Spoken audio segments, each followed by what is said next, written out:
बिस्मिल्लाहिर्रहमानिर्रहीम। अस्सलाम वालेकुम। ग्लोबल उर्दू न्यूज़ के साथ मैं हूँ रिया चौधरी। बुलेटिन में शामिल करते हैं आज की अहम खबरें। 1 मार्च का फैसला हमारा अंदरूनी मामला है, जस्टिस जमाल मामला क्लियर करने पर मशकूर हूँ। इस्लामाबाद में सुप्रीम कोर्ट में पंजाब और खैबर पख्तूनख्वा में इंतखाबात मुलतवी होने के केस की समाअत के दौरान जस्टिस जमाल मंदखेल ने कहा कि 1 मार्च का फैसला कितने अरकान का है, ये सुप्रीम कोर्ट का अंदरूनी मामला है। इस पर चीफ जस्टिस ने कहा कि मामला क्लियर करने पर जस्टिस जमाल मंदखेल का मशकूर हूँ। चीफ जस्टिस पाकिस्तान उमर अता बुंदयाल की सरबराही में 5 रुकनी लार्जर बेंच ने पंजाब और केपी में इंतखाबात मुलतवी करने के केस की समाअत की।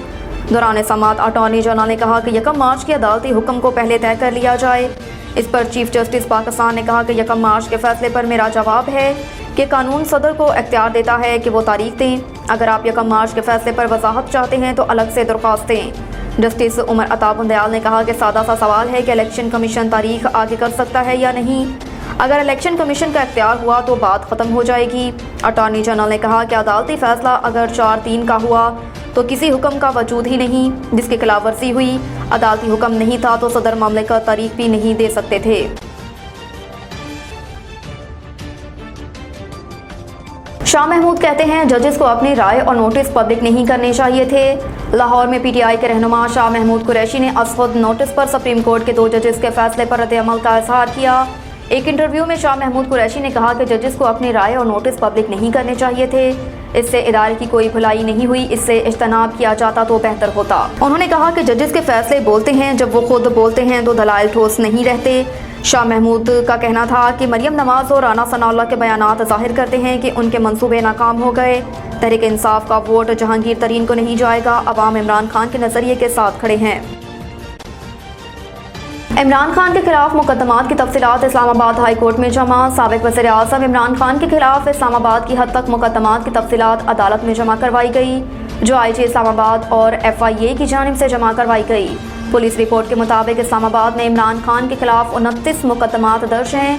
पुलिस के 28 और FIA रिकॉर्ड के मुताबिक इमरान खान के खिलाफ 1 मुकदमा दर्ज किया गया। पुलिस के मुकदमात में से 1 मुकदमा खारिज हो चुका है। रिपोर्ट में बताया गया कि 7 मुकदमा तफ्तीश के मराहल में हैं और 20 मुकदमा ट्रायल कोर्ट में ज़ेर समाअत हैं। FIA फॉरेन एक्सचेंज एक्ट के तहत दर्ज मुकदमा बैंकिंग कोर्ट में ज़ेर समाअत है।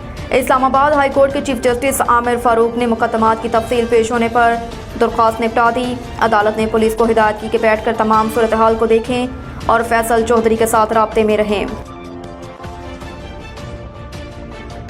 जलाओ गहराओ तोड़ फोड़ केस, फरक हबीब और असद उमर की अबूरी जमानत मुस्तरद। तफसीलात के मुताबिक जलाओ घहराव और तोड़ फोड़ के मुकदमात में पीटीआई रहनुमाओं की अबूरी जमानतों की दरख्वास्त पर इंसाद दहशतगर्दी अदालत में समाअत हुई। पीटीआई रहनुमा यास्मीन राशिद मियां असलम इकबाल जुबैर खान न्याजी अदालत में पेश हुए। अदालत ने इस्तफसार किया कि क्या मुल्ज़िमान शामिल तफ्तीश हो गए हैं। तफ्तीशी ऑफिसर ने जवाब दिया ये शामिल तफ्तीश नहीं हुए। मुल्ज़िमान के वकील ने कहा कि उन मुकदमात पर JIT बन गई है। अदालत ने रिमार्क्स दिए कि अभी JIT बनी ही नहीं, आप जाएं और जाकर शामिल तफ्तीश हों। अदालत ने जुबैर खान न्याजी, डॉक्टर यास्मीन राशिद, असलम इकबाल समेत दीगर को शामिल तफ्तीश होने का हुक्म दिया, जबकि अदम पैरवी की बुनियाद पर फरक हबीब और असद उमर की अबूरी जमानत मुस्तरद कर दी। दीगर शरीक 3 मुल्ज़िमान की अबूरी जमानत में 7 अप्रैल तक तोसी कर दी। अदालत ने PTI रहनुमा असद उमर की जानिब से हाज़िरी मुआफ़ी की दायर दरख्वास्त भी खारिज कर दी। याद रहे कि PTI रहनुमाओं पर पुलिस ने जलाओ गहराव और तोड़ फोड़ का मुकदमा थाना शादमान में दर्ज कर रखा है।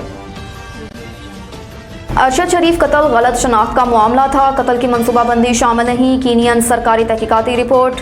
काबिल एतमाद सरकारी ज़राए के मुताबिक कीनियन हुकाम की रिपोर्ट में लिखा है कि अरशद शरीफ के कत्ल के मनसूबाबंदी के शवाहिद नहीं मिले, ना ही अरशद शरीफ पर कत्ल से पहले या बाद में कोई तशद्दुद किया गया। रिपोर्ट के मुताबिक खुर्रम अहमद की गाड़ी रोड ब्लॉक पर ना रुकने पर पैरामिलिट्री जनरल सर्विस ने फायरिंग की। पैरामिलिट्री जनरल सर्विस के 4 अरकान ने अंधाधुंध फायरिंग की। कीनियन हुकाम की रिपोर्ट में पुलिस की तरफ से बयान करदा मौक़िफ़ ही बयान किया गया।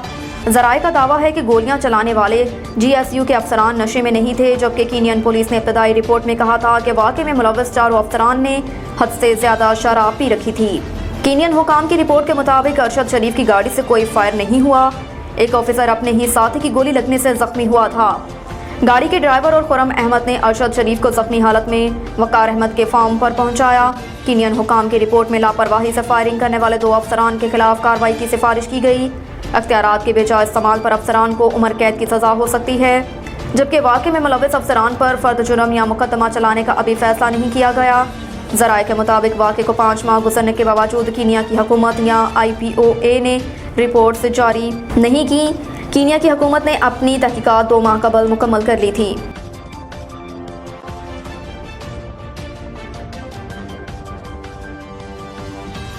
अब तक के लिए इतना ही। देखते रहिए ग्लोबल उर्दू न्यूज़।